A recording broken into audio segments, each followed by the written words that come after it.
Welcome to my channel. My name is Naive. In this episode, I am reviewing the thriller entitled The Desperate Hour.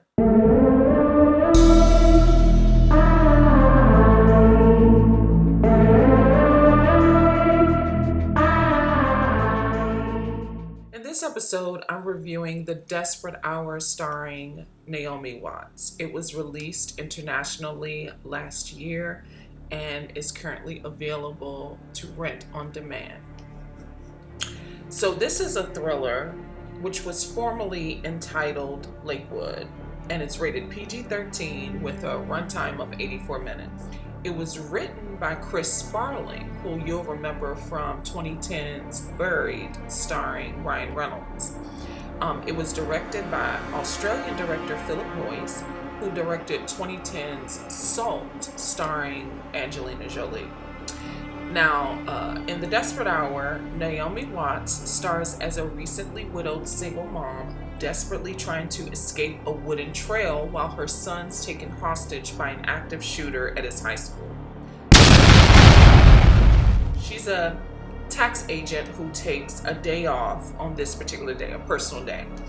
She sees her daughter off to school, the bus picks her up, and then she goes to her son's room. He is seemingly a depressed teenager and who just wants to skip school and stay in bed for the day. So she allows that. Gives him a personal day so he doesn't have to go to school. Then she goes on this therapeutic jog on a scenic trail miles from her home. It's beautiful.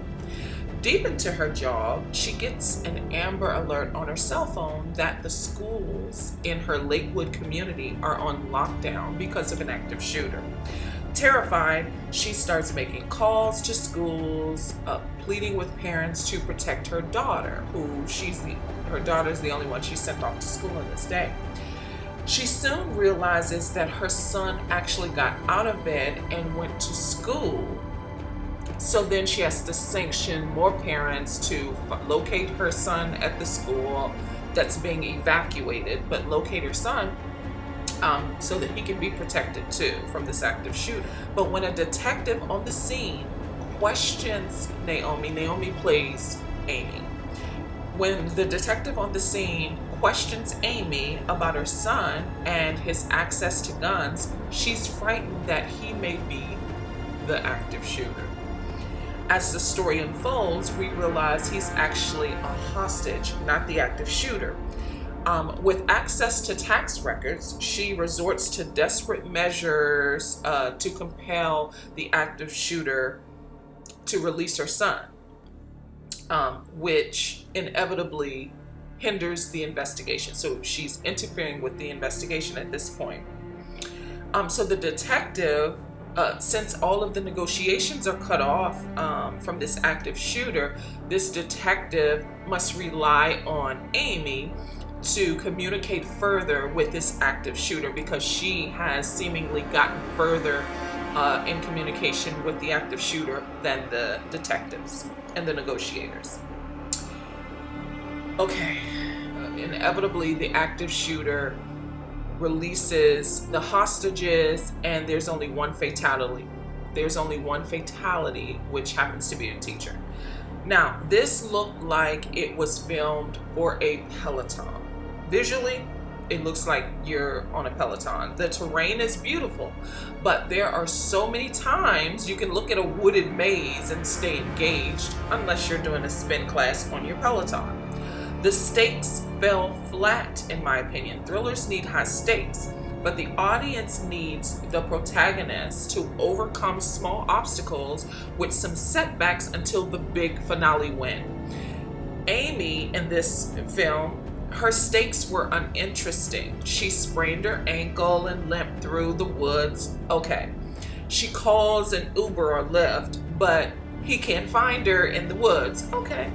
She gets a mechanic to run the plates of all of the hostages and the active shooter because their vehicles remain on school grounds. Okay. The navigation on her phone steers her in the wrong direction, so she gets a little lost in the woods. Okay. But the story doesn't build anywhere else. Like, it's not strong enough. Most of the story is centered around conversations and phone calls with people you never see, as if it's a one-woman show. The drone shots revealed that she was circling a wooded trapper maze, which is obviously a ploy or a device to save money and prolong the story, or to prolong the story. Now, is this cinematically beautiful? Sure. The score is also decent. Is there a ticking time clock? Yeah, there is.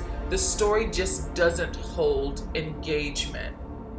I think we needed to see other characters racing against time with her. We needed to get to know someone else other than their voice. We needed to visually understand the intensity, and we don't get that in here. The mechanic, maybe if we had been on the scene with the mechanic, seeing him trying to bypass cops, who has the school shut down, trying to bypass cops, focusing in on these tags, something. Or maybe we could have been there with the son in the heat of the moment, him praying to get out of here alive and regretting that he came to school that day, that he should have stayed in bed. We should have seen maybe why he's, I don't know, why he's depressed. Or maybe the 911 operator, we could have, had some sort of interaction with her, something. We needed to relate to someone other than a voice on the phone. And Naomi's character Amy, lost in these woods. On a grading scale, I'd give The Desperate Hour a C-. I think they missed the mark with keeping you engaged. It is beautiful. Again, the scenery is beautiful and the score was decent, but that's not thank you so much if you stuck around this long. I certainly appreciate you. Please consider liking, commenting, sharing, and subscribing. And until next time.